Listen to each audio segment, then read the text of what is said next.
வணக்கம் நண்பர்களே. Eckhart Tolle குறித்து இன்று பார்ப்பதாக இருக்கிறோம்.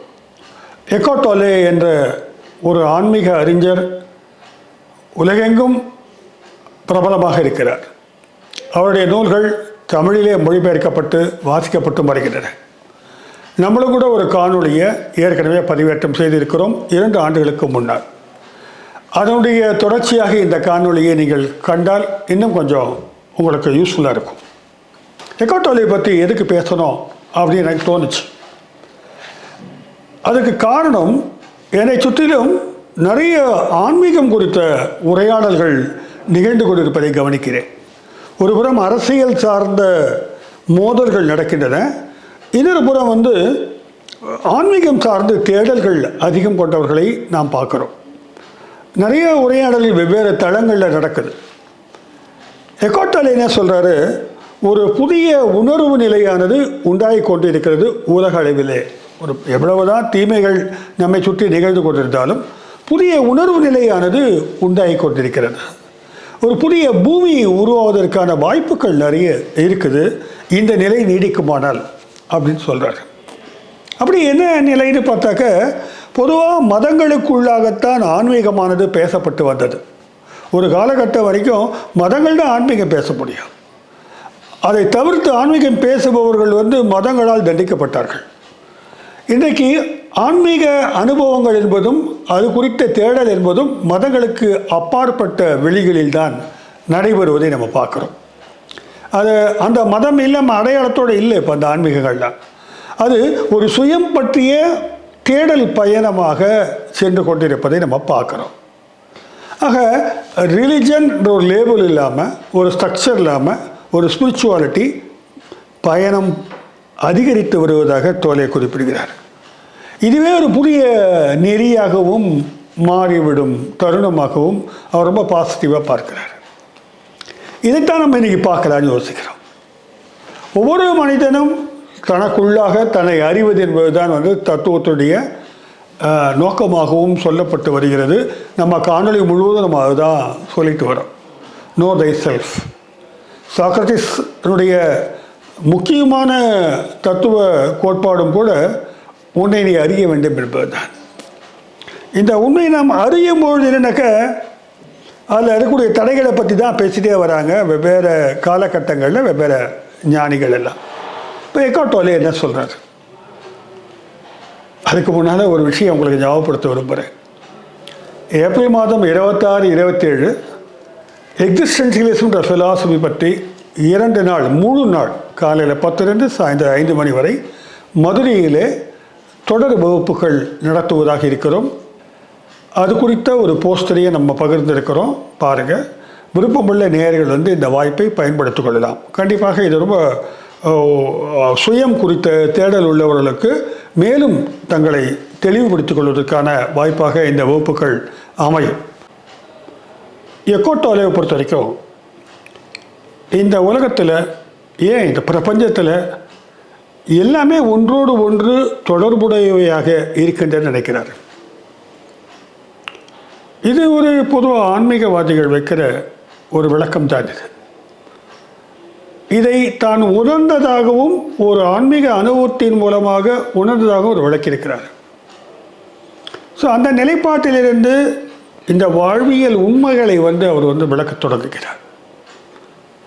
அவரை பொறுத்த வரைக்கும் மனிதர்கள் ஏராளமான துன்பங்களிலும் கோபத்திலையும் அல்லது தவறான புரிதல்களிலையும் உழண்டு கொண்டிருப்பதாக பார்க்குறார். நிறைய பேர் அப்படி தான் இருக்கிறாங்க. இப்போ ஒவ்வொருத்தரும் தங்களை இந்த துன்பம் நிறைய இருக்குது, நிறைய பேருக்கு துக்கம் நிறைய இருக்குது. இதிலிருந்தெல்லாம் வெளியில் வரணுன்னாக்கா அவங்க எப்படி வருது அப்படின்றதுக்கான ஒரு எளிமையான விளக்கத்தையும் செயல்முறையும் அவர் கொடுக்குறார். இதை பார்க்குற நண்பர்களுக்கு அவங்க லைஃபுக்கும் இது யூஸ்ஃபுல்லாக இருக்கும்னு நான் நம்புகிறேன் கண்டிப்பாக. ஏன்னா எனக்கு அது ரொம்ப யூஸ்ஃபுல்லாக இருக்கிறத நான் பார்த்துருக்கேன். ஏனென்றால் இது மனம் சார்ந்த ஒரு பயிற்சி தான் அவர் சொல்கிறார். அவர் கொடுக்குற விளக்கங்களில் நமக்கு சில சந்தேகங்கள் இருக்கலாம். அடிப்படையாக வைக்கிறது மனிதர்கள் ஈகோ தான் ப்ராப்ளமாக இருக்குது. ஈகோவிலிருந்து விடுபடுவது என்பதுதான் முதல் கட்டமாக நீங்கள் செய்ய வேண்டிய வேலை. வாழ்க்கையினுடைய முழுமையை நீங்கள் உணர வேண்டும் என்றார். ஈகோவிலிருந்து விடுபடுவது என்றால் ஈகோ என்றால் என்ன என்று யோசிக்க வேண்டியிருக்கிறது. நம்ம ஊரில் அகங்காரம் ஒரு ஒரு அதிகாரமாக செலுத்துவது, தன்னைத்தானே பெரிய ஆளு காட்டிக்கிறது, இதுதான் ஈகோன்ற மாதிரி ஒரு பொதுவான புரிதல் இருக்கு.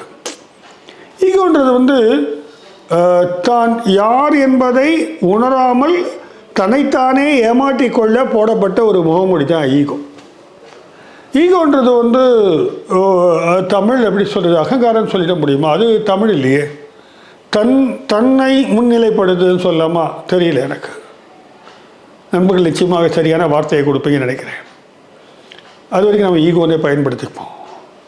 இந்த ஈகோ வார்த்தைகளால் தான் பெரும்பாலும் கட்டப்படுகிறது. எக்கார்ட் டோலை பொறுத்த வரைக்கும் நான் என்பது எனக்கே தெரியாது.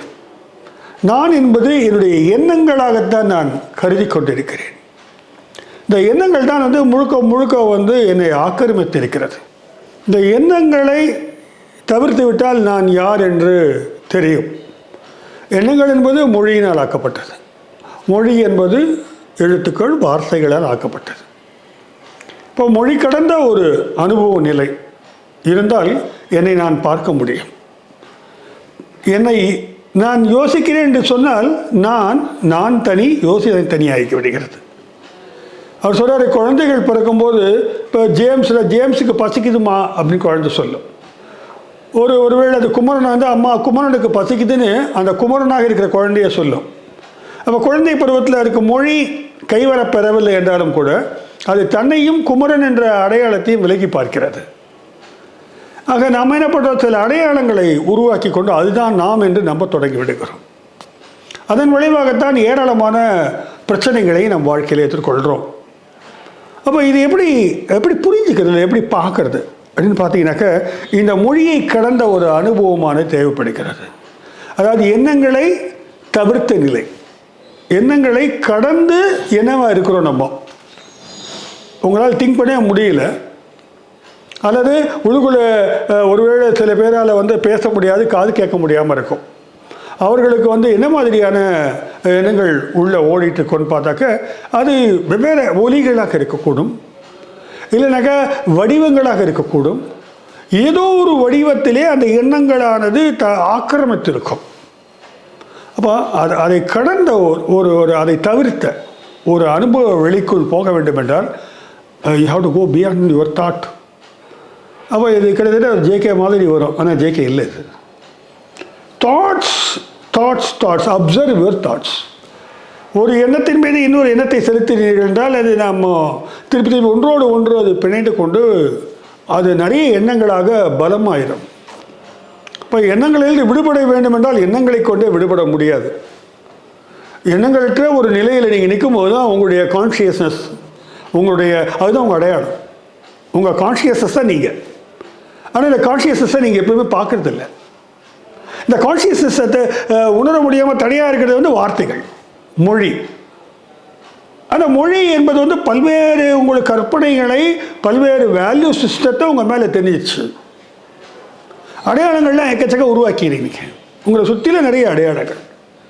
இது அத்தனையும் உங்கள் மீது படிந்து விடுவதால் பண்பாட்டு வெளியில் அதிகாரம் இருக்கிறது. சில பண்பாட்டு வெளியில் அடையாளங்கள் உங்கள் மீது சுமத்தப்படுகின்றன. முத்திரை குத்திக்கிட்டே இருக்கிறாங்க, லேபிள் பண்ணுறாங்க.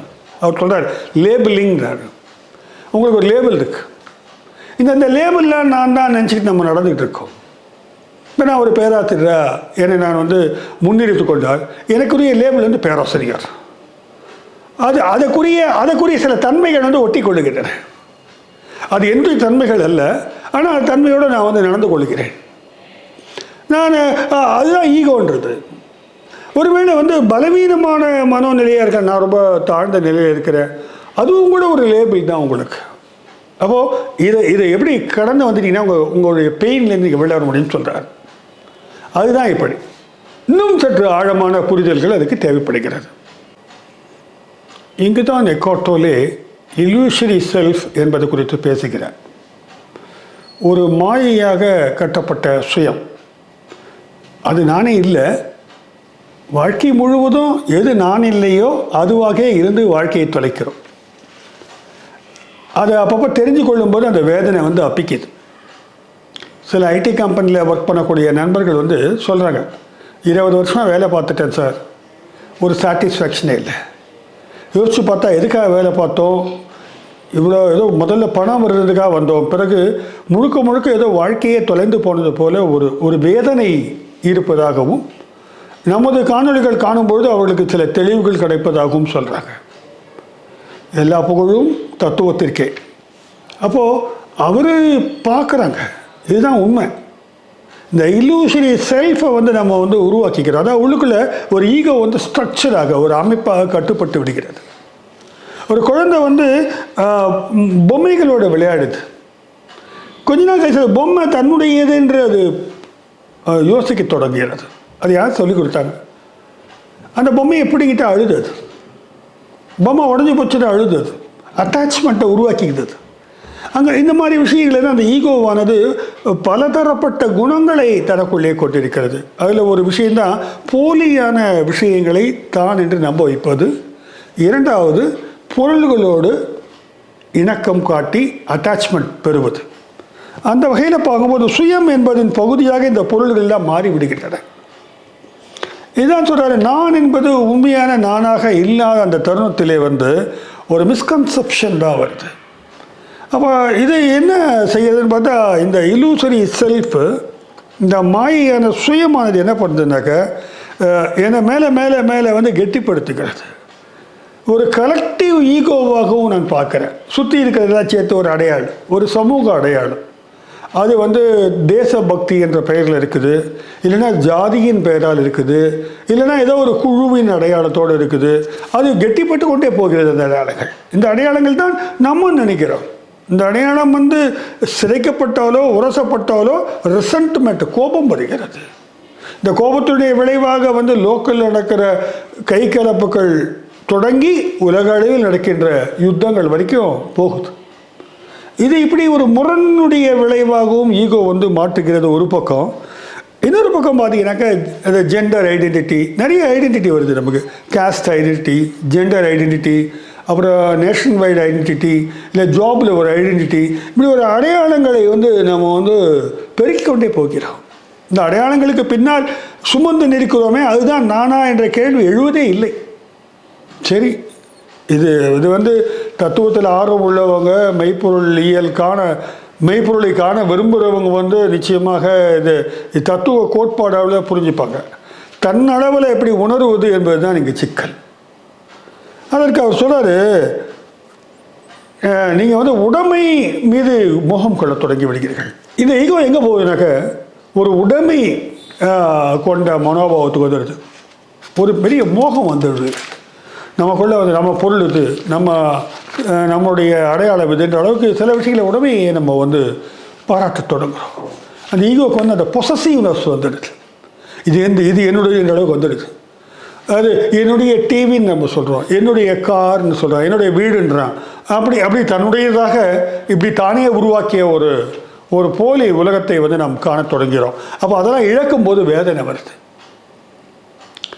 எதை கொண்டு வந்தாய் கொண்டு செல்வதற்குன்னு ஒரு கேள்வியை கேட்டாக்க, அதுதான் அந்த கேள்வி வந்து மேலோட்டமாக கேட்கலாம், ஆனால் உள்ளார்ந்து அது கேட்கறது ரொம்ப கஷ்டம்.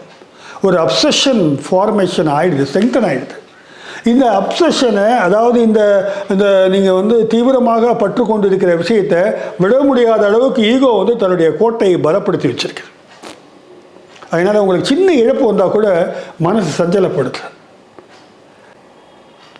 ஒரு வணிகத்திலே பல லட்சம் ரூபாய் இன்வெஸ்ட்மெண்ட் ஆனால் கூட இழப்பு வரும்போது தாங்க முடியாமல் போகிறதுக்கு காரணம் இதுதான், அது மீது இருக்கிற அட்டாச்மெண்ட் தான். பாருங்கள், ஒரு ஆங்ஸைட்டி டெவலப் பண்ணுது. பல்வேறு நிலைகளில் மனிதர்களுக்கு வந்து இந்த ஹார்ட் அட்டாக் வருது பாருங்கள்.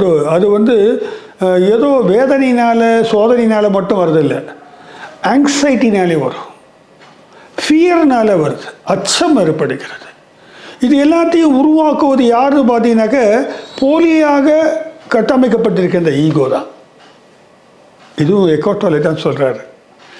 அப்போ எப்படி இதிலிருந்து நம்ம விடுபடுவதுன்னு பார்த்தாக்க, இந்த உண்மையான நான் எது என்பதை தொடர்ந்து உற்று நோக்க வேண்டும். எதை உற்று நோக்குவது? உங்களுடைய எண்ணங்களைத்தான். அப்போ எண்ணங்களை உற்று நோக்க பழக வேண்டும். நம்ம அதுக்கு சில பயிற்சிகளையும் அவர் சொல்கிறார். அதுக்கு முன்னால் இந்த ஈகோவை பற்றிய ஒரு பெரிய புரிதலை வந்து அவர் வந்து ப்ராக்டிக்கல் லைஃப்பில் எடுத்து முன் வைக்கிறார். அதனால தான் நான் இந்த காணொலியை பேச தொடங்கினேன். இப்போ யதார்த்த வாழ்க்கையில் நமக்கு இருக்கிற விஷயங்களை நம்ம எப்படி பார்க்குறது அப்படின்னு முன் வைக்கிறார். இந்த குழந்தை எப்படி வந்து ஒரு பொருளோடையே தன்னை ஐக்கியப்படுத்திக் கொள்கிறதோ, மனிதர்களும் வந்து தன்னுடைய வெவ்வேறு ஆசைகளை நிறைவேற்றிக் கொள்வதில் தான் இந்த வாழ்க்கையின் அர்த்தத்தை புதைத்து வைக்கிறார்கள். அது வேணும், வாண்ட் இன்க்ரீஸ் ஆகிட்டே இருக்குது. அது வேணும், இது வேணும், அது வேணும், இது வேணும், நிற்பதே இல்லை. அந்த அளவுக்கு வந்து ஈகோ வந்து ஒரு நிறைவே அடையாது தான் ஈகோ. ஈகோனுடைய இது நான் ஈகோ தான் ஆசையை கிரியேட் பண்ணுது. அடையணும், பொருளை அடையணும். அதுக்கு ஒரு பொருளை அடைஞ்ச ஒரு பாடு சும்மா இருக்காது. அதுக்கு அடுத்த பொருள் வேணும் ஆசைப்படும். மேலும் மேலும் பொருள் தேடல், பொருள் சேர்த்தல், அந்த பொருளை நம்முடையதாக நம்ம உணர வைத்தல், அடையாளம் காண வைத்தல், இந்த வேலையை அந்த ஈகோ பண்ணிக்கிட்டே இருக்கின்றாங்க. ஸோ அது உண்மை தான். அது பாருங்களேன், முதல்ல பரவாயில்ல ஒரு சைக்கிள் வாங்கினா போதும் நினைப்போம். அப்புறம் ஒரு எலக்ட்ரிக் மோட்டர் பைக் வாங்கலாம் நினைப்போம். அப்புறம் கார் வாங்கலாம், பங்களா வாங்கலாம். இப்படி ஒன்று வாங்கினா 2 வாங்கலாம். இப்படி பொருள்கள் மீதான உறவுகள் வந்து அதிகரித்து கொண்டே போகிறது. அதாவது தங்களுடைய ஆன்மாவை பொருள்களில் புதைத்து வைப்பார்கள். அதுதான் இருக்கும். அது நிறைய அதுக்கேற்ற மாதிரியான ஒரு நுகர்வோர் சமுதாயமானது படைக்கப்பட்டு இந்த ஈகோவை அவர்கள் மேலே மேலே பேம்பர் பண்ணிட்டே வராங்க. அதை நல்லா கெட்டிப்படுத்துகிறாங்க. இந்த ஈகோன்றது வந்து திருப்பி வந்து நான் தான் பெரிய ஆளுன்னு காமிக்கிற விஷயம் இல்லை. இந்த ஆசையை உருவாக்கி கொள்வதும் ஈகோ தான். இந்த ஈகோ நம்ம தாங்க காரணம். நம்ம பிரச்சனைக்கெல்லாம் பாதி பிரச்சனைகள் காரணம் ஒவ்வொரு நபரும் தான். சமூகம், அரசியல், பொருளாதாரம், இந்த காரணிகள் எல்லாம் இருக்கின்றன. அவைகள் இப்படி இருப்பதற்கும் காரணம் மனிதர்களுக்குள்ள விழிப்பு நிலை இல்லாததுதான் என்று எக்கார்ட் டோலே குறிப்பிடுகிறார். அந்த லெவலில் பார்த்தீங்கன்னாக்க ஒரு அம்மா வந்து ஒரு கதையெல்லாம் சொல்கிறார். அவர் தனக்குத்தானே உள்ளிருந்த குரல் சொல்லிக்கிட்டே இருக்கின்றார். மண்டையிலேருந்து ஒரு குரல் வந்து உங்களை வந்து இதை வாங்கு, இதை பாரு, இதை செய்யன்னு கட்டளையிட்டு கொண்டே இருக்கும். அந்த கட்டளையை தான் நம்ம வந்து நிறைவேற்றிக்கிட்டே இருக்கோம் எப்போவுமே. நீ யாரா எனக்கு கட்டளையிறதுன்னு கேட்கறது இல்லை நம்ம. அதுதான் வந்து உங்கள் மேலே அழுத்தி கொண்டு இருக்கும் அந்த போலி நான். அதுதான் அந்த இலூஷரி செல்ஃப், அதாவது ஈகோ. திருப்பி தான் அது வந்து உங்களை வந்து கட்டளையிட்டு கொண்டே இருக்கிறது, வழி நடத்துகிறது. அது வந்து சரியானது அல்ல. அதை நீ யார் எனக்கு வழி நடத்த நீங்கள் கேட்கறது இல்லை. கேட்கறதுக்குரிய நீங்கள் அங்கு இருப்பதில்லை, அதன் மீது அமர்ந்திருக்கிறது. ஏனென்றால் உங்களை நீங்கள் எப்பொழுதுமே பார்ப்பதில்லை. அப்போ எப்படி பார்க்கறது? அதை நீங்கள் யாருன்னு புரிந்து கொள்ளும்போது தான், அதாவது நோ தை செல்ஃப் புரிந்து கொள்ளும்போது தான் இந்த மாதிரியான ஆசைகளிலிருந்து நாம் விடுபட முடியும். தேவைகள், அடிப்படை தேவைகளை பூர்த்தி செய்வது வேறு. திருப்பி வந்து பாருங்கள், எத்தனை ஃபோன் வாங்கியாச்சு. ஒரு பேனா வாங்குகிற வீட்டில் 100 பேனா இருக்குது. இப்போ எப்படி இதெல்லாம் நடந்தது தெரியல எனக்கு. ஒரு வாட்சை 25 வருஷம் வச்சுட்டு இந்த தாய்மார்கள் எல்லாம் அப்பாக்கள்லாம் இருந்திருக்கிறாங்க. இப்போ வந்து உருவாக்கும் போதே 1 வருஷத்துக்கு மேலே அந்த வாட்ச் ஒர்க் பண்ணாது. அப்போ அந்த கன்சியூமர் வேர்ல்டை வந்து கிரியேட் பண்ணுறாங்க. இதுதான் வந்து திருப்பி இந்த ஈகோ வந்து உருவாக்குவது. அப்போ உங்களை வந்து ஒரு பிராண்ட் சீக்கிங் அனிமலாக மாற்றுவது, ஒரு கலெக்டிவாகவே அதை ஈகோவை கேதர் பண்ணுறது, ஒரு குழுவாகவே அந்த மனோநிலையை வந்து உருவாக்குவது. வந்து சட்டையை தூக்கி பார்த்து என்ன லேபிள், இங்கே என்ன எம்ப்ளம் போட்டிருக்குது சட்டையில், அது பிராண்டோடு இருந்தால் தான் சிறப்பான விஷயன்ற அளவுக்கு மனதுக்குள் பதிய வைத்து விட்டார்கள். அதனால தான் இந்த பிராண்டை பொறுத்து தான் எல்லாமே பிராண்டு தான் இன்றைக்கி ஆகிடுச்சு. பிராண்டால் உருவாக்கப்பட்ட ஈகோ ஆயிடுச்சு. அப்போது இதிலிருந்து நீங்கள் வந்து எப்படி வெளியில் வருது? வெளியில் வந்தால் தான் உங்களுக்கு விடுதலை. அந்த விடுதலை ஆகும்போது தான் வாழ்க்கையில் வந்து நீங்கள் உண்மையான வாழ்க்கையை நீங்கள் தரிசிக்க முடியும். அது வரைக்கும் நீங்கள் வந்து இந்த பெயின் பாடிஸ்ன்னு சொல்கிறார். பல்வேறு விதமான வலிகள் வந்து நம்ம உடம்புக்குள்ள சட்டில் ஃபார்மில் இருக்குது. ஏன் வேதனை வருது, ஏன் பயம் வருது, ஏன் பதட்டம் வருது அப்படின்னு கேட்டாக்க இதெல்லாம் ஏற்கனவே வந்து ப்ரோக்ராம் ஆயிடுச்சு உள்ளுக்குள்ள. அதாவது கடந்த காலத்தினுடைய அனுபவங்களில் பெற்ற அச்சம், பயம் மட்டுமல்ல, வேதனைகள், வலிகள்னு சில விஷயங்களை கற்பனை பண்ணியோ அல்லது அனுபவித்தோ அது வந்து ப்ரோக்ராம் பண்ணி வச்சுருக்கு. அந்த மாதிரியான ஒரு ஷேடோ அந்த மாதிரியான நிகழ்வு நடக்கும்போது அந்த வலியானது ஆக்டிவேட் ஆகுது. அதே படம் திருப்பி ஓட ஆரம்பிக்குது. அது கடந்ததை நம்மளால் போக முடியல. கடந்தது என்பது முழு பாரமாக அழுத்தி கொண்டிருக்கிறது. இந்த கடந்தவையிலிருந்து விடுதலை என்பது தான் தேவைப்படுகிறது. அது அதை அதை அதை உருவாக்குறது, அந்த வலியை உண்டாக்குறது ஈகோ தான். நீங்கள் ஒன்றுமே இல்லை அப்படின்னும் போது உங்களுக்கு ஏன் வலிக்கணும்? அப்படி பார்த்துக்கிட்டே இருக்கோம், வாழ்க்கை ஓடிக்கிட்டே இருக்குது முன்னால். நான் கான்ஷியஸ்னோட அப்சர்வ் பண்ணுறேன். பணம் வருது போகுது, அவன் செத்து போகிறாரு, உயிரோடு இருக்கிறாரு, ஏதோ ஒரு தொடர்ந்து ஓடிக்கொண்டிருக்கிறது. நான் ஒரு அப்சர்வராக இருந்தேன்னு வச்சுக்கோங்க, எனக்கே வலி வரப்போகுது. எக்கோட்டோலே சொல்கிறாரு. அப்போது இந்த அப்சர்வேஷன், இந்த ஈகோ என்பதை கவனிக்க தொடங்கி விட்டாலே போதும், அது கொஞ்சம் கொஞ்சமாக அதை தாண்டி நீங்கள் செல்ல தொடங்கி விடுவீர்கள். ஈகோவை கவனிக்க வேண்டுமென்றால் உங்கள் சிந்தனைகளை, எண்ணங்களை தொடர்ந்து பாருங்கள். இல்லாவிட்டால் என்ன ஆகும்னாக்க மண்டையிலேருந்து அது பேசிக்கிட்டே இருக்கும். அவர் ஒரு உதாரணம் சொல்கிறார். ஒரு அம்மா அவருக்கு முன்னால் ட்ரெயினில் நிற்கிறாங்க, லண்டனில் இறங்கி போகிறாங்க, பின்னாலே போகிறாரு. ஏன்னா அந்த அம்மா மனநிலை பிறண்ட ஒரு மாதிரி தனக்கு தானே பேசிட்டு போகிறாங்க. அவனை விடக்கூடாது, அவனை இப்படி தான் செய்யணும் அப்படின்னு பேசிட்டே போகிறாங்க. பார்த்தா அவங்க பெரிய ஆஃபீஸில் போய் ஒரு ஷேரில் போய் போட்டாங்க. அவருக்கு ஏன் இவங்க இப்படி ஆர்வம் இருக்குது, ஏன் செய்கிறாங்கன்னு யோசிக்கிறாரு. அவரை வெளியில் வருவார். அந்த அம்மா செஞ்சு தப்பாக ரைட்டா அப்படின்னு பேசும்பொழுது இவரை 2 பேர் ஒத்து பார்க்குறாங்க. இவரும் ஐயோ நானும் பேச ஆரம்பிச்சிட்டேனே நினைக்கிறாரு. அப்போது இந்த உள்ளிருந்து ஒரு குரல் பேசிக்கிட்டே இருக்கு. அது உரத்து பேசிக்கிறது இல்லை உள்ளுக்குள்ளே பேசுது, சடன்னு உள்ளே பேசிக்கிட்டே இருக்கு. சேட்டர் பாக்ஸ்ன்னு சொல்லுவாங்க. உள்ள பேச்சு இல்லாத நாளே இல்லை. அப்போ இதை நீங்கள் கவனித்தீர்கள் என்றால் நீங்கள் யார்? யாரோ ஒருத்தர். நீங்கள் சத்தியமாக இருக்கீங்க இல்லையா? நீங்கள் எனக்கு வலிக்கிறதுனால் யாருக்கு வலிக்கிறது? மூளைக்கு வலிக்குதா, கைக்கு? அதிகம் தாண்டி நீங்கள் யார்? அவர் நம்புறாரு. There is a pure consciousness within you. அந்த கான்ஷியஸ்னஸ் அடையாளம் கண்டு விட்டீர்கள் தான் நீங்கள் மகான். அப்போ உத்து பாருங்கள், அந்த எண்ணங்களை பாருங்கள், நிகழ்வுகளை பாருங்கள். கொஞ்சம் கொஞ்சமாக பார்க்க உங்களை விட்டு இந்த போலி நான் விலகத் தொடங்கும் அப்படின்னு சொல்கிறார். இந்த ஈகோவிலிருந்து வெளியில் போயிடலாம்.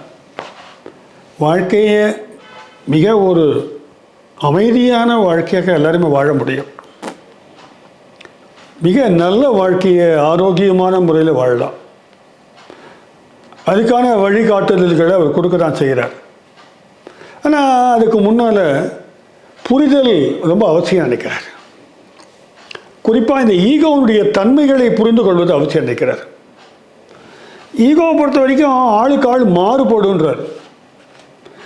அது பயந்தாங்கொள்ளி ஈகோவாகவும் இருக்கும், அகங்காரம் கொண்ட ஈகோவாகவும் இருக்கும்.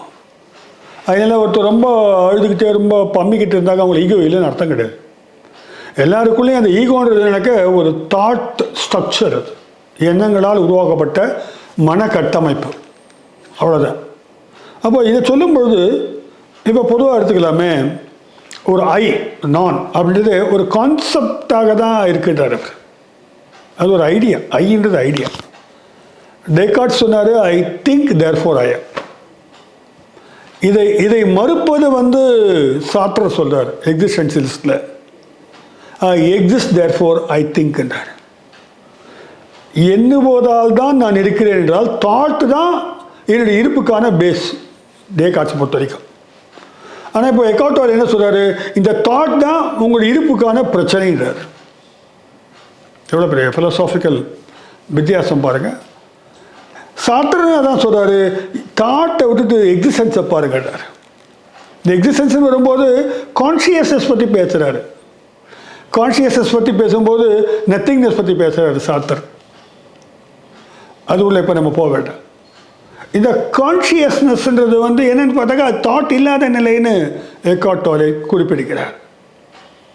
இப்போ நான் என்ற ஒரு கட்டமைப்பு எனக்கு இருக்கும்போது நான் மட்டுமே நான் சொல்லிட்டு இருந்தால் பத்தாது. அதற்கு மாற்றாக மற்றமை என்பது தேவைப்படுகிறது. ஒரு அதர் தேவைப்படுது, எதிரி தேவைப்படுகிறார், அல்லது மற்றவன் தேவைப்படுகிறார். அப்போ தான் நான் இருக்க முடியும். நான் இருக்கிறேன்றது தெரியும்னாக்கா இன்னொன்று இருக்கணும், எதிராகவோ அல்லது மற்றமையாகவோ இருக்க வேண்டும். இதுதான் சார்ட்டர் சொன்னார், த அதர் இஸ் ஹெல். மற்றவர்கள் எனக்கு நரகம் போன்றவர்கள். இது மனதுக்குள்ளே அந்த ஈகோக்குள்ளே ஸ்ட்ரக்சராக இருக்குது. நான் ஐம் சுப்பீரியர் தென் யூ, நான் உங்களோட மேம்பட்டவன் அப்படின்னு சொல்லுவதற்கு யாராவது கீழ்ப்பட்டவர்கள் இருக்க வேண்டும் அந்த ஈகோவிற்கு. அதனால தான் அந்த அகங்காரம் மேலே வருது, அந்த அடையாள பிரச்சனை மேலே வருது. அது உடல் ரீதியான அடையாளமாக இருக்கிறது, இன ரீதியான அடையாளமாக இருக்கிறது, வேறு விதமான ஃபேம், சுற்றிலும் போலித்தனமாக உருவாக்கப்பட்ட புகழாக இருக்கிறது. இப்படிலாம் தன்னை வந்து அந்த தாட் ஸ்ட்ரக்சர் வந்து என்னை அடையாளப்படுத்தி நிலைநிறுத்திக் கொள்ள பார்க்குது. ஈகோனுடைய குணங்கள் என்னவாக இருக்குன்னு சொல்கிறார். நம்ம குணம் இல்லை, நம்ம உள்ளுக்குள்ள ஒரு ஈகோன்ற ஏதோ ஒரு படத்தில் சொல்லுவாங்க, ஈகோன்னு ஒரு பேய் பிடிச்சிருக்குன்னு ஒரு நடிகர். அந்த மாதிரி ஈகோன்ற பேயுடைய குணங்கள் என்னவாக இருக்குன்னு பார்த்தீங்கன்னாக்க, அது குறை கண்டுபிடிச்சிட்டே இருக்கும். குறை கண்டுபிடிச்சி டைரெக்டாகவும் குறை சொல்லலாம், இல்லை சொஃபிஸ்டிகேட்டடாக சொல்லலாம். டைரெக்டாக மோசமாக இருக்குங்கன்னோ, இல்லை நான் என்ன நினைக்கிறேன்னா அது கொஞ்சம் சரியில்லாமல் இருக்குன்னு நினைக்கிறேன் அப்படின்னு பக்குவமாக சொல்லுவோம். குறை கண்டுபிடிச்சிட்டே இருக்கும். அது கோபம் பட வைக்கும், ரிசென்ட்மெண்ட் கோபப்பட வைக்கும். திடீர்னு ரியாக்ட் பண்ணும், ரெஸ்பாண்ட் பண்ணாது, அது ரியாக்ட் பண்ணும். அதே மாதிரி வந்து ஒரு நெகட்டிவ் மென்டாலிட்டி எப்போ பார்த்தாலும் க்ரியேட் பண்ணிகிட்டே இருக்கும். இந்த ஈகோன்ற பிசாச்சு உங்கள் மண்டையில் இருக்கான்னு பாருங்கள். அது நெகட்டிவாக ரியாக்ட் பண்ணுறதுக்கு ஆமாம் என்னத்தை கழிச்சாங்க எல்லாமே மோசம் அப்படின்னு சொல்லிகிட்டே இருக்கும். அது தேவைப்பட்டால் வசைப்பாடும், திட்ட வைக்கும். உங்களை மொழிகள் மூலமாக நீங்கள் திட்டுவீங்க, அவன் சரியில்லை சார், பயங்கர ஆக்ரோஷமான கோபத்தை கூட கொள்ள வைக்கும். இதெல்லாம் வந்து ஈகோனுடைய தன்மையாக சொல்கிறார் அவர். அதாவது தன்னை பற்றி பெருமை பெற்றுக்கொள்ளும். அப்போ தான் நம்ம இருக்கோம், அதுக்கு இருக்க முடியும். இல்லைன்னா இல்லை நம்ம இல்லையோ, நம்மளை யாரும் மதிக்கலையா அப்படின்ற போது அது தனப்பத்து. அதாவதுங்க, நான் வந்து அமெரிக்கா போன பொழுது பில் கிளின்டனை பார்க்க ட்ரை பண்ணேன் அப்படின்னு சொன்னார். இல்லைனாக்கா இங்கே நான் வந்து ஒரு பெரிய ஆளுமையோட டிஃபன் சாப்பிட்ட போது அவர் எங்கிட்ட இப்படி சொன்னார்னு சொல்ல, ஃபோட்டோ பிடிச்சி வச்சுக்கோ ஆளுமைகளோடலாம். தன்னை வந்து நிலைப்படுத்துவதற்காக மாதிரியான வேலைகளை வந்து அந்த ஈகோ என்றது எல்லாருக்குமே செய்து கொண்டு இருக்கிறது. அப்படின்னு பார்த்தோன்னாக்க அந்த இடத்துல சொல்கிறார் ஒரு இதே நீங்கள் வெளில வரலாம். எப்போனாக்க உங்களை கடுமையாக ஒருத்தர் விமர்சனம் பண்ணும்போது அமைதியாக இருங்கள். உடனே எதிர்த்து நின்று ஆர்கியூ பண்ணாதீங்க. ஈகோ என்ன பண்ணுனாக்க தங்க மேலே எந்த குறையும் வந்துடக்கூடாது, ஆர்கியூ பண்ணிட்டே இருக்கும். அதனுடைய இதுவே என்னன்னாக்க தன்னுடைய பலவீனத்தை காட்டக்கூடாது. நீ தப்பு பண்ணிட்ட அப்படின்னு யாராவது நம்மகிட்ட சொன்னாக்க நானா தப்பு பண்ணேன் அப்படின்னா இல்லை அப்படின்னு பழைய தூக்கி எல்லாத்தையும் எதிராளி மேலே போடும், அல்லது சூழ்நிலை மீது போடும். அதாவது எக்ஸிஸ்டென்சியலில் சொல்லுவாங்க, you are responsible for your action சொல்லுவாங்க. நம் செயலுக்கு நான் தான் பொறுப்பேற்க வேண்டும்னு. அப்படிலாம் ஏற்க விடாது ஈகோ. பெருமை வரும்பொழுது தன்னால் என்று அமைதியாக ஏற்றுக்கொள்ளும். ஆனால் இழப்பு என்பதோ அல்லது பாதிப்பு என்பதோ வரும்பொழுது அது என்ன பண்ணும், பாரத் தூக்கி மற்ற காரணிகள் மீது போட்டுவிடும். அப்போ இந்த இடத்துல நான் சொல்கிறார், ஒரு எதிர்ப்பு காட்டாமல் இருங்கள், நிதானமாயிருங்கள். ஒன்றும் ஆயிரப்போதில்லை. உடனே வந்து எதிர்த்து பேசி நீங்கள் ஒன்றும் ஆக போவதில்லை. இந்த இடத்துல இந்த ஃபர்கெட்ஃபுல்னஸ், இந்த மன்னிப்பு என்பதை வந்து நீங்கள் வந்து வாழ்க்கையில் பிடித்த வார்த்தையாக வைத்துக் கொள்ளுங்கள். இல்லையா? மன்னிப்பு தமிழில் எனக்கு பிடிக்காத வார்த்தையாக மன்னிப்புன்னு சொல்லுவாங்க. ஆனால் உங்களில் தமிழில் மட்டும் இல்லை, எல்லா மொழிகளிலும் உங்களுக்கு பிடித்த வார்த்தை மன்னிப்பாக இருக்கட்டும் என்று எக்கார்ட் டோலே சொல்கிறாரு. அப்போது இந்த மாதிரி மனோபாவம் இருக்கும்பொழுது தான் அந்த ஈகோவானது தளரத் தொடங்கும் சொல்கிறார். நம்ம இன்னும் கூடுதலாக சில விஷயங்களை பார்த்துட்டு ப்ராக்டிக்கலாக எப்படி நம்ம அதை how to overcome this ப்ராப்ளம்ன்றதையும் எக்கார்ட் டோலே சொன்னதை நான் உங்களுக்கு சொல்ல போகிறேன். இப்படி சொல்லுவதனால் குறையே சொல்லக்கூடாது, குறை ஒன்றும் இல்லை கோவிந்தா அப்படின்னு சொல்லிட்டு இருக்கிற அவசியம் இல்லை. சில தவறுகளை சுட்டி காட்ட வேண்டியிருக்கும். அதை வந்து ஃபேக்சுவலாக இருக்கணுன்றார் அவர். தரவுகளின் அடிப்படையில் தரவுகளை மட்டும் முன்வைத்து பேசுவது, அது உள்ளுக்குள்ள உங்கள் கோபமும் உங்களுடைய அடையாளமும் வரக்கூடாது. குறைகளை சொல்லுவது குறையை மட்டும் சொல்லுங்க. ஒரு வீட்டில் வேலைக்கு ஒரு அம்மா வராங்க, சர்வன்ட் மைடு வராங்க, அவங்ககிட்ட சில குறைகள் இருக்குது. அம்மா இது குறைகளாக இருக்கிறது, இதை சரி பண்ணிக்கன்னு சொல்லலாம். ஆனால் நம்ம அதுக்கு மேலே ஒரு எஜமான் அப்படின்ற ஒரு தொனி நமக்கு வந்துருச்சுனாக்க, அம்மா ஒழுங்காக செய்ய மாட்டேன், குரல் மாறிடுது. அவங்களுடைய அந்த செல்ஃப் அஃபெக்ட் பண்ணுற அளவுக்கு நம்ம வந்து அதை இங்கே தான் அந்த ஈகோ வந்து தன்னை வந்து நிலைநிறுத்த பார்க்குது. நான் எஜமானி, நீ வேலைக்காரி அப்படின்னு சொல்லுது அது. அப்போ இந்த மாதிரி வந்து அது மாதிரி ஜட்ஜ்மெண்ட், மற்றவங்க மேலே ஜட்ஜ்மெண்ட் பாஸ் பண்ணிக்கிட்டே இருக்குது. அது அவங்க மோசம், இவங்க சரியில்லை, இவங்க சரியில்லை, இது மாதிரி மற்றவர்கள் மீது அந்த ஜட்ஜ்மெண்ட் பாஸ் பண்ணாத ஈகோ என்ன பண்ணுமா, நிறைய காசிப் பேசுமா. காசிப்னா கிசு, இந்த புரணி கூறுதல்னு சொல்கிறாங்க பாருங்கள். இது இந்த புரணி, இதெல்லாம் புதிய விளக்கங்கள் ஈகோவுக்கு. ஈகோ இருக்கிறதுனால தான் புரணி பேசுகிறோன்றார். உள்ளதை உள்ளபடி பார்த்து பேசுவதல்ல, அது கூடுதலாக நம்ம வந்து உள்ளுக்குள்ள சில அது சுகமாக இருக்குது. எல்லாருக்குமே அது ஒரு சுகம் தரும் அனுபவமாகத்தான் இருக்குது. அது ஈகோவுக்கு குஷியாக இருக்குது. தெரியும் புரணி தான் பேசுகிறோம், பொய் தான் பேசுகிறோம் தெரியும், இருந்தாலும் பேசிக்கொண்டு இருப்போம். இதெல்லாம் தூக்கி எரிஞ்சால் தான் நீங்கள் வந்து கான்ஷியஸ்னஸுடைய தன்மையை பார்க்க முடியும். இன்னும் கூடுதலாக ஈகோ பற்றி அவர் சொல்லிக்கிட்டே போகிறார். ஐ லவ் யூன்னு நம்ம சொல்கிறோம் சில பேரை பார்த்து, சில ஆண்கள் பெண்களை பார்த்தோ, பெண்கள் ஆண்களை பார்த்து சொல்கிறாங்க. இந்த ஐ லவ் யூ கூட உண்மையாகவே லவ் யூன்றதோட ஐ வாண்ட் யூன்றது தான் அவங்களுடைய நோக்கமாக இருக்குது. அந்த லவ் நானெல்லாம் அவங்க யோசிக்கிறது இல்லை. அதனால அந்த உறவில் நிறைய சிக்கல்கள் வருது. பின்னால் கான்ஃப்ளிக்ட் வந்து பிரிஞ்சு போகிறாங்க. இன்றைக்கி அது ரொம்ப அதிகமாகிடுச்சுன்னு நம்ம பார்க்குறோம். ஐ வாண்ட் யூன்றது தான் அங்கே வந்து நிஜமாக இருக்குது. அது ஈகோ பேஸ்டாக இருக்கிறதுனால அங்கே உண்மையான லவ் என்பது வந்து தெரியாமல் போயிடுது அப்படின்றதையே நம்ம விளக்கல. இன்றைக்கி இருக்கிற கான்ஃப்ளிக்ட் அதானே. ஸோ நிறைய கான்ஃப்ளிக்ட்ஸு, கான்ஃபரன்டேஷன், மோதல்கள், முரண்கள், கருத்து வேறுபாடுகள், ஒருவரை கசந்து பேசுதல், இது எல்லாமே வந்து ஒவ்வொருவருக்குள்ளே இருக்கிற இந்த ஈகோனால தான் அது வருது. அதை வந்து உணரும் பொழுது தான் நமக்கு தெரியும். நிறைய பேர் என்ன ஆகிடுதுனாக்கா ஒரு ரோல் க்ரியேட் பண்ணிக்கிறாங்க சொசைட்டியில். ஒருத்தர் வந்து ஆஃபீஸில் இருப்பார், ஒருத்தர் போலீஸ்காரர் இருப்பார், ஒருத்தர் வேறு ஒரு அதிகாரத்தில் இருப்பார், அப்படியே பிஹேவ் பண்ணுவாங்க. வீட்டில் வந்து அப்படியே இருப்பாங்க, மைண்டு ஃபுல்லாக அதுவாகவே ஆயிடுவாங்க. அந்த ஈகோ என்ன ரோலை உங்களுக்கு உருவாக்கிச்சோ அந்த ரோல் தான் நான் நம்பக்கூடிய வாழ்க்கையாக மாறிவிடும். அந்த ரோலில் கழட்டி போட்டு வேறு ரோலுக்கு வரமாட்டாங்க. பெரும்பாலும் அது உள்ளே அந்த ஸ்ட்ரக்சர்டு பேட்டர்னுக்குள்ளேயே வந்து அந்த ஆளுமையானது வந்து சிக்கிக்கொள்கிறது. இதை சோஷியல் ஆர்கிடைப்ஸ்ன்ற வார்த்தையை பயன்படுத்துகிறார். கால் யூங்குன்றவர் தான் ஆர்கிடைப்ஸ்ன்ற வார்த்தையை பயன்படுத்துவார். அதாவது ஒரு குறியீடு, ஒரு சமுதாயத்துடைய குறியீடு, ஆர்கிடைப்ஸ். காலம் காலமாக குறியீடுகளால் நம்மை ஆப்ரேட் பண்ணுற ஒரு விஷயம் அது. சோசியல் ஆர்கிடைப்ஸுக்கு சமூகத்தில் இம்மாதிரி உருவாக்கப்பட்ட சில குறியீடுகள் வந்து நம் ஆளுமைகளை வந்து தீர்மானிக்கின்றன. அந்த ஈகோ அதை ஏற்றுக்குது. அந்த தங்கப்பதக்கம் சிவாஜி மாதிரி அப்படியே எங்கேயுமே அப்படி ஈடுகி இருக்கிற வாழ்க்கையாக இருக்குது. அந்த சோசியல் ஆர்கிடைப்ஸில் நல்ல இறுக்கமான பர்சனாலிட்டியாக இருக்குது, தாழ்மையான பர்சனாலிட்டியாக இருக்குது. கணவன் என்றால் எப்படி இருக்க வேண்டும், மனைவி என்றால் இப்படி பணிவாக இருக்க வேண்டும், இப்படி நிறைய புருஷன் வீட்டில் வாழப்போகும் பெண்ணே தங்கச்சி கண்ணேன்னு பாட்டில் இருக்குது, எப்படி இருக்கணும், புத்திமதிகள்லாம் இருக்குது. இதெல்லாம் ஒரு ஆர்கிடைப்ஸுடைய வெளிப்பாடு தான் அந்த புத்திமதிகள்லாம். இப்போ சமுதாயம் வந்து இந்த ஈகோவையே கட்டமைக்குது. கலெக்டிவிட்டியில் வந்து அந்த கலெக்டிவ் ஈகோவை மாறுது. இதை உதறி தள்ளக்கூடிய தைரியம் வேண்டும் என்றால் புரிதல் வேண்டும். இதுக்கு எதிராக தான் அமெரிக்காவில் வந்து ஹிப்பி என்ற ஒரு கூட்டம் வந்து ஆயிரக்கணக்கில் வந்து வெகுண்டு எழுந்து வந்தாங்க. இந்த கல்ச்சுரல் பேட்டர்னையை உடைச்சிட்டு வந்தாங்க. அவர்கள் பின்னால் நிராகரிக்கப்பட்டார்கள். அப்போ எப்படி இந்த பண்பாட்டு ரீதியாக போடப்பட்ட விலங்குகளை அவிழ்ப்பது? அதுவும் அந்த ஈகோ வந்து ஏற்றுக்கொள்கிறது.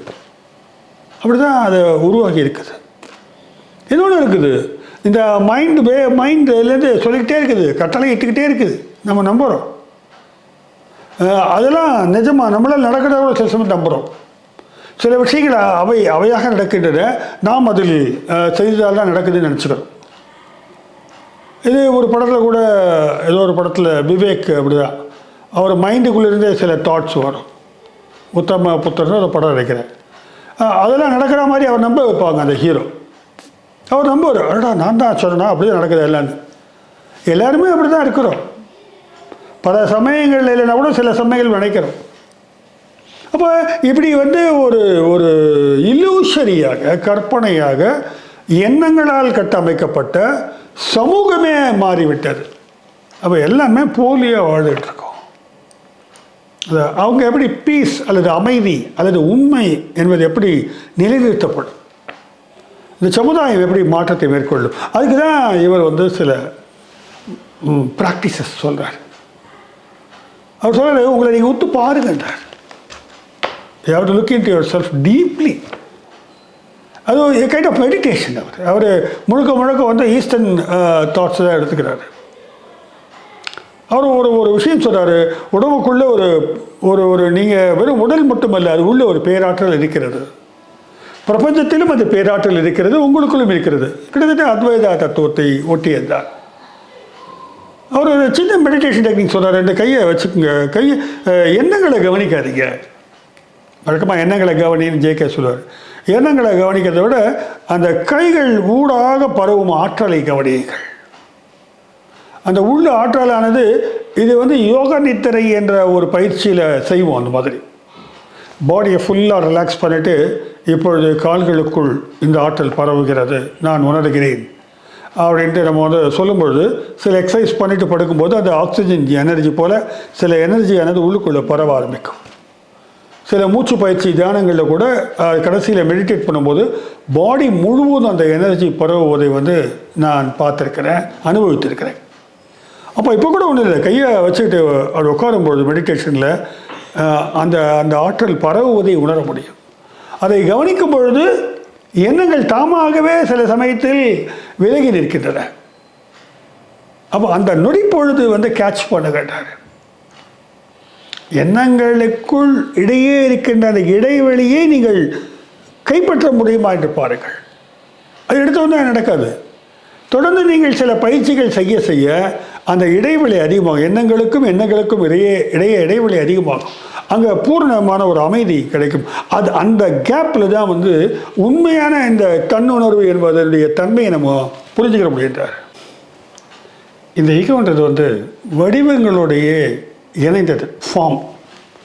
ஃபார்ம்லெஸ் ஆஸ்பெக்டோடு அதால் இருக்க முடியாது.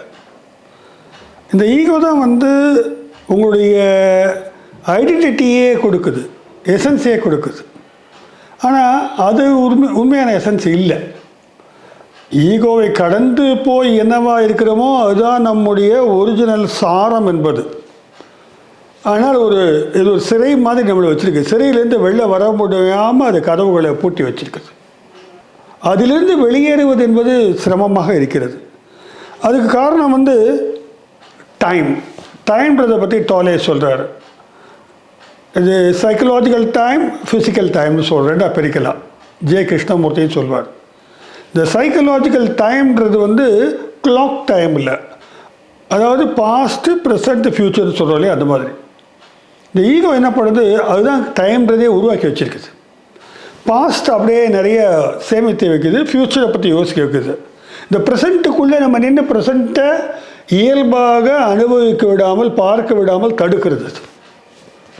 அதனால் எவ்வளோ வேலை பார்க்குது பாருங்கள். அது உங்களை ப்ரெசண்ட் அனுபவிக்க விடாமல் பண்ணுது. இந்த நவுன்றது ரொம்ப முக்கியமான கான்செப்ட் எக்கார்ட் டோலேல. இந்த நொடிப்பொழுதை நீங்கள் அனுபவிக்காமல் கடந்தவை பாரத்தையும் எதிர்காலம் குறித்த அச்சமோ அல்லது ஆங்ஸைட்டியோ கொண்டு நீங்கள் பரமதித்து கொண்டிருப்பீர்கள். ஸோ இது உள்ளுக்குள்ளே நம்மளை லாக் பண்ணிடுது. ஸோ டைமில் தான் ஈகோ வாழ்ந்து கொண்டிருக்கிறது. எலிமினேட் திஸ் டைம், இந்த டயத்தை காலி பண்ணிட்டுங்கட்டார். சைக்கலாஜிக்கல் டைம் இல்லாமல் பார்த்துங்க அப்படின்னு நடத்துனாக்க ப்ரெசண்ட்டில் மட்டும் நீங்கள் கான்சன்ட்ரேட் பண்ணுங்க. Be with the present. Present தான் உங்களுக்கு வாழ்க்கை என்பது. மானுட வாழ்க்கை என்பது இந்த நொடிப்பொழுது நம்ம என்னவா இருக்கிறோமோ அதுதான். அது சாத்தியமானு கேட்டாக்க சாத்தியம். எண்ணங்களை நீங்கள் கவனிப்பது என்பது ஒரு புறம் இருந்தாலும் கூட எண்ணங்கள் அற்ற நிலையை இருப்பதை கவனிப்பது முக்கியமான விஷயமா அவர் சொல்கிறார். எலிமினேட் த டைம்ன்றது அவருடைய முக்கியமான ஃபிலாசபியாக இங்கே கொண்டு வரார். இந்த கான்ஷியஸ்னஸுடைய புதிய பரிமாணம் புரிய வேண்டும் என்றால் சரண்டர் ஆகிடும். Surrender to your self. அந்த ஈகோ போட்டிருக்கிற வலைகளெல்லாம் தூக்கி எறிஞ்சிட்டு நீங்கள் சரண்டர் ஆகிடுங்க. அப்போது இந்த உங்கள் உள்ளுக்குள்ளே இருக்கிற உங்களுடைய புதிய பரிமாணங்கள் உங்களுக்கு தெரிய தொடங்கும்ன்றார். அப்போ தான் அந்த க்ரியேட்டிவ் இன்டெலிஜென்ஸும் வருன்றார். ஆக்சுவலி எல்லாருமே எப்போவுமே ஈகோவை அப்படி சுமந்துக்கிட்டே அலையிறாங்கன்னு சொல்ல வரல அவர். பல நேரங்களில் எல்லாருமே ஈகோ இல்லாமல் இருப்போம். சில கமிட்டடாக சில வேலையை பார்த்துட்டு இருக்கிற டீச்சர்ஸாக இருப்பாங்க, நர்ஸாக இருப்பாங்க, டாக்டர்ஸ் இருப்பாங்க, இல்லைன்னா ஆர்டிஸ்டாக இருப்பாங்க, இல்லை கலைஞர்களாக இருப்பாங்க, வெவ்வேறு ஆட்கள் இருக்கிறாங்க. அந்த சில பணிகளை அவர்கள் முழுமையாக தங்களை ஈடுபடுத்தி செய்யும் பொழுது அங்கே ஈகோலாம் இருக்காது. அந்த செயல் மட்டும்தான் நாங்கள் நடைபெற்று கொண்டிருக்கோம். அது மிகச் சிறப்பான ஒரு விஷயமாக போற்றப்படும். அப்படி தான் பல கண்டுபிடிப்புகள் வந்து சாத்தியப்பட்டிருக்கின்றன.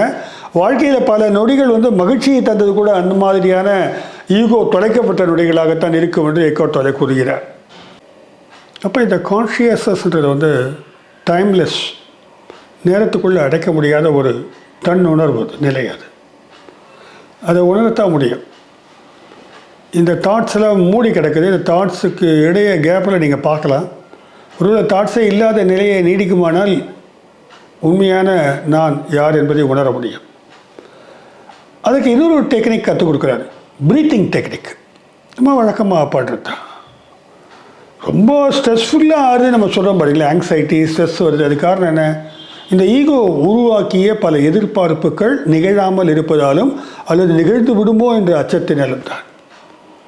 அப்போ இதிலிருந்து டக்குன்னு வெளில வரணும். நம்ம ஸ்ட்ரெஸ்ஸாக இருக்குது, ஈகோவாக இருக்குது, ஒருத்தருக்கு வந்து ரொம்ப கவலை இருக்குனாக்கா என்ன சொல்கிறாரு, 3 முறையாவது டீப் ப்ரீத் எடுத்து விடுங்கன்றாரு. Conscious deep breath.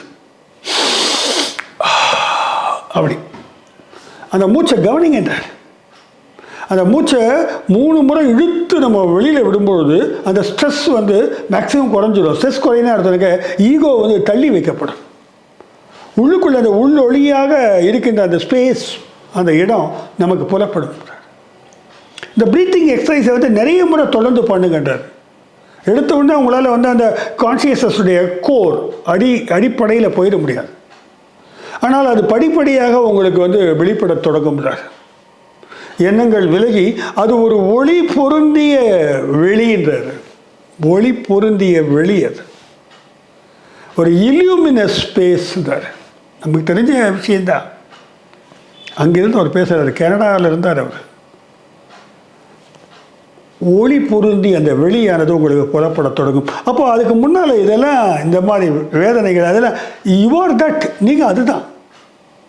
அதில் இன்னொரு விஷயம் சொல்கிறாரு, இது வந்து மைக்ரோ, இது குட்டி லெவலில், சின்ன லெவலில் உங்களுக்குள்ளே இருக்கிற இந்த பிரபஞ்ச ஆற்றல். அது மேக்ரோவாக வெளியில் இருக்கிற ஆற்றலோட இயங்கி தான் இருக்கிறது. அதோட கனெக்ட் ஆகி தான் இருக்குது. அதுவும் கூட உங்களுக்கு புலப்பட தொடங்கும் நாள் வரும். எப்போனா தொடர்ந்து இந்த உள்ளுக்குள்ள இந்த பயணத்தை மேற்கொள்ள வேண்டும். அது வடிவமற்ற ஒரு நிலை, சூன்யம், ஒன்றுமில்லாமல் இருக்குது. எது? அதை சமஸ்கிருதத்திலே ஆன்மா என்று குறிப்பிடலாம் என்று அவர் குறிப்பிடுகிறார். ஆத்மா தான், உயிர் அதுதான்.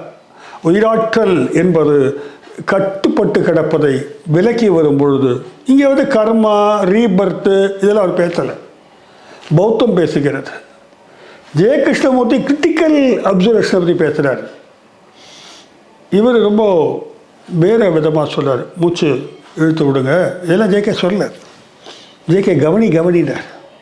இவர் தாட்டே இல்லாமல் பார்த்துக்கிட்டார், கேப்பை பாருங்கட்டார்.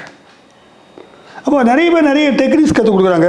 ஆனால் இந்த நமக்கு தெரியுமே, இந்த இயற்கையை பார்த்து நம்ம மலைத்து நிற்கும்போது, அந்த புது வெள்ளை மழை பொழியும் போது இந்த ஆன்மாவானது வெளிப்படுகிறது.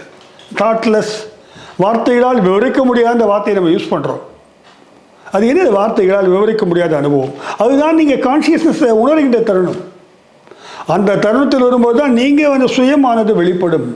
அது ஒரு பேரானந்த நிலையாக இருக்கும், பேர் அமைதி கொடுக்கும் நிலையாகவும் இருக்கும். இந்த வாழ்வினுடைய சிக்கல்கள், சிடுக்குகள் அல்லது கஷ்டங்கள், துன்பங்கள், முரண்கள் இதெல்லாம் வந்து ஒரு அர்த்தமற்றதாக போகும், கடந்து போகும். அதுக்கு நிறைய ஜென் ஸ்டோரிஸ்லாம் சொல்கிறார். இவர் மெடிடேஷனையும் ரெக்கமெண்ட் பண்ணுறார். சைலன்ஸில் இருக்கின்றார். லைஃப்பில் ஒவ்வொரு நாளுமே சைலன்ஸில் இருந்து ஸ்டில்னஸில் இருக்கிறார். அமைதியாக இருங்க, அப்படியே அசையாமல் இருங்க, மனது அசையாத நிலைக்கு கொண்டு வாங்க. அதற்கான தொடர் பயிற்சிகளை எடுப்பதை வந்து ரெக்கமெண்ட் பண்ணுறார். இந்த உணவு பற்றியோ பழக்க வழக்கங்கள் எல்லாம் தன்னால் மாறிக்கிறோம். நீங்கள் அது உள்ளுக்குள்ளே பயணப்பட இந்த மற்ற மாற்றங்கள் எல்லாம் இயல்பாகவே நிகழும் என்று கருதுகிறார். இதுக்கு வந்து நீங்கள் ஒவ்வொரு முறையும் வந்து எக்ஸ்டர்னல் வேலிடேஷனுக்கு போகக்கூடாது. வெளியில் போய் சரிதானா இல்லாட்டி கேட்டுட்ருக்கூடாது. நீங்கள் அது அப்படி போனீங்கன்னா பல குருநாதர்கள் வந்து விடுவார்கள். இப்போ மிக அமைதியான ஒரு மனநிலையை வந்து எப்பொழுதுமே வந்து பயிற்சி எடுக்க வேண்டும். அதுக்கு தான் மெடிடேஷன், அந்த டீப் ப்ரீத்திங் வந்து ஹெல்ப் பண்ணுது. அது ரெகுலராக இருக்கணும்னு நினைக்கிறார். அப்போ எண்ணங்களால் உருவாக்கப்பட்டவன் நான் அல்ல என்ற புரிதலோடு எண்ணங்களுடைய கட்டளைகளை வந்து எல்லா சமயமும் நம்ம வந்து ஏற்றுக்கொள்ளக்கூடாது. ப்ராக்டிக்கல் லைஃபுக்கான எண்ணங்கள் வேறு,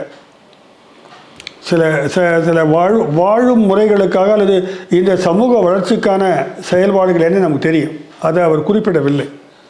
அதையும் அடுத்து ஒருவரை தனிப்பட்ட முறையிலே என்னவாக ஆக்குகிறதோ அதை நம்ம புரிஞ்சுக்கிறோம். அதான் அந்த டைம் சைக்கலாஜிக்கல் டைமோடு நம்ம அசோசியேட் பண்ணிட்டாக்க புரியாது. ஃபிசிக்கல் டைமுக்கான விஷயங்கள் வேறு. இந்த சைக்கலாஜிக்கல் டைமோட வந்து உங்களை வந்து நீங்கள் வந்து ஈடுபடுத்திக்காதீங்கட்டார். மோர் எக்ஸ்போஷர் அந்த அந்த சைலன்ஸுக்கு இருக்கணும். அமைதிக்குள்ளே ஈடுபடுத்திக்கிட்டே வாங்க. கான்ஷியஸ்னஸ் தான் வந்து கடைசியில் நம்ம செல்ஃப்ன்றது புரியும். அது நிறைய எண்ணங்கள் விலகி எண்ணங்களே இல்லாத நிலையாக அது இருக்கும். அந்த நிலை அப்படி இருக்கும்பொழுது அதுதான் வந்து ஒரு பியூர் பீயிங், ஒரு சுத்தமான சிவம்னு சொல்லுவாங்க. பியூர் பீயிங்கை நமக்கு வந்து காட்டும். பியூர் பீயிங்கை உணரும் பொழுது அதுவே கடவுளாகவே இருக்கும். அப்போ the kingdom of God is within யூன்னுவாங்க. கடவுள் சாம்ராஜ்யம் உன்னுள்ளே இருக்கிறது என்று கிறிஸ்துவம் கூறும். கிறிஸ்து சொல்லுவார். இந்திய மெய்ப்பொருளில் நிறைய அது மாதிரி கருத்துக்கள் இருக்குது.